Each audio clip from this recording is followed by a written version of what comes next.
ایران کے بادشاہ نے اپنے بیٹے کو پڑھانے کے لیے ایک استاد صاحب کا بندوبست کیا۔ استاد صاحب کو کہا کہ میرے بچے کو دین پڑھائیے، میں چاہتا ہوں کل اس نے انعام حکومت کو سنبھالنا ہے تو یہ دین سے آگاہ ہو جائے، اس کو کچھ سکھائیے، پڑھائیے۔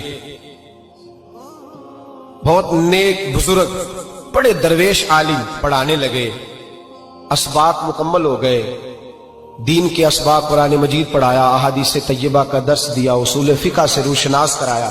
جب بچے نے مکمل تعلیم حاصل کر لی اور آمین ہو گئی، دستار ہو گئی، فارغ ہو گئے، تو پھر ایک دن استاد صاحب نے کہا بیٹے کل تم نے ضرور آنا ہے، کچھ بات کرنی ہے۔ شہزادہ گیا ملنے استاد صاحب سے، استاد صاحب نے کنڈی لگا لی، ہاتھ میں درہ پکڑ لیا، مار مار کے پورے وجود کو زخمی کر دیا، کوئی غلطی نہیں، کوئی بات نہیں، مارا۔ اب بچہ آیا آ کے بادشاہ سلامت سے کہا کہ ابا جی سمجھ نہیں آئی، بڑا مارا ہے استاد۔ تو سیانے تھے نا بادشاہ، یہاں تو قاری صاحب روز کٹہرے میں کھڑے ہوتے ہیں، مولوی صاحب آپ نے میرے بچے کو کیوں مارا ہے؟ آپ 8,000 کے مولوی ہیں، میرا کئی کروڑ کا بچہ ہے، سویرے بدل لیں گے، خبردار آپ نے بچے کو ہاتھ لگایا، اپنی حیثیت میں رہے معاذ۔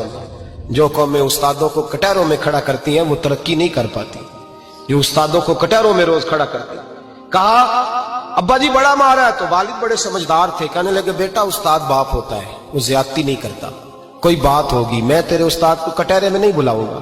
اماں سے بات کی، اماں کہنے لگی بیٹا میں تیرے باپ سے کیسے بات کروں، ڈر آتا۔ وقت گزر گیا، 22 سال بیت گئے، 22 سال گزر گئے، بادشاہ کا انتقال ہوا، شہزادہ تخت پہ بیٹھا، پہلا حکم یہ دیا کہ میرے استاد کو بلاؤ، پہلا حکم۔ استاد جی بوڑھے ہو گئے تھے، چھڑی کے اوپر ٹیک لگا کے آئے اور بھمیں سفید ہو کے جھک گئی تھیں، یوں آنکھ کھول کے بڑی مشکل سے دیکھا، کہنے لگے شہزادے حکم ہو۔ کب میں شہزادہ نہیں، اب میں بادشاہ بن گیا ہوں۔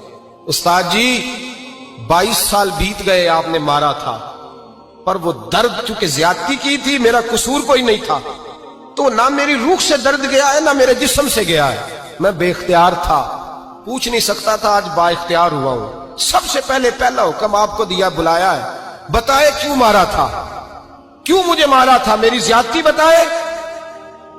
تو استاد بوڑھے استاد کی آنکھیں آنسوؤں سے بھر گئیں، کہنے لگے بیٹے بس آج کے دن کے لیے مارا تھا، یہ جو دن آ گیا نا میری زندگی میں اس لیے مارا تھا، یہ میں چاہتا تھا میری زندگی میں وقت ہے آج کے، بس میری مراد پوری ہو گئی۔ کہا صاحب کس لیے، مجھے بھی سمجھائے۔ آپ فرمانے لگے کتنی دیر ہو گئی تجھے مار کھائے ہوئے، کتنا زمانہ بیت گیا؟ کہنے لگا 22 سال۔ فرمایا زخم بھولے تو نہیں، درد ختم تو نہیں ہوئی؟